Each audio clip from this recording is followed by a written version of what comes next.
विश्व के जितने भी बड़े आविष्कार पिछले 400-500 वर्षों में पश्चिम के देशों में हुए हैं, वो हमारे पूर्वजों ने हजारों साल पहले ही खोज लिया था।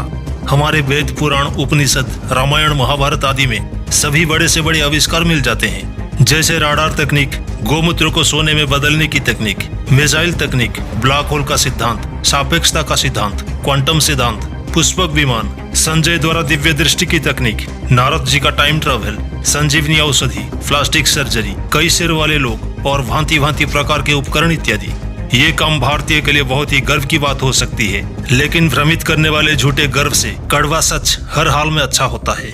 थोड़ा तकलीफदायक जरूर होता है, लेकिन सही मार्ग दिखाता है। आजकल सभी धर्माधिकारी अपने वेद पुराण से लेकर बाइबल कुरान के विज्ञानवादी होने का दम भर रहे हैं।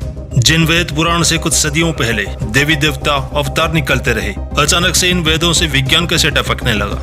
दरअसल सच और झूठ के अंतर को हम आस्था और श्रद्धा का चश्मा पहनकर नहीं पहचान सकते। उसके लिए जरूरी है निष्पक्ष और तार्किक बुद्धि के साथ विश्लेषण करने की। लेकिन धर्म के धंधेबाज पहले आस्था का अफीम चढ़ाते हैं, फिर अपनी कपोल कल्पनाओं से भरी किताबों में कभी भगवान कभी विज्ञान बताते हैं, और उस आस्था के अफीम के नशे में अंधा हुआ आदमी इनके इन कहानियों पर वाहवाही करता हुआ सच्चाई से कोसों दूर निकल जाता है। ये धर्म के धंधेबाज हर चीज का, हर बात का धर्म के किताबों में घालमेल कर अपने धंधे चलाते हैं।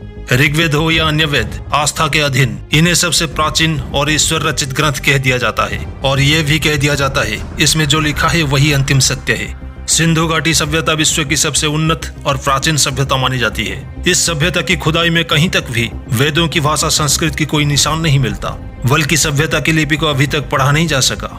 उसके बाद की सभ्यताओं के जितने भी प्राचीन शिलालेख मिलते हैं, उनमें संस्कृत नहीं बल्कि पाली भाषा की धम्म लिपि में लिखी मिलती है।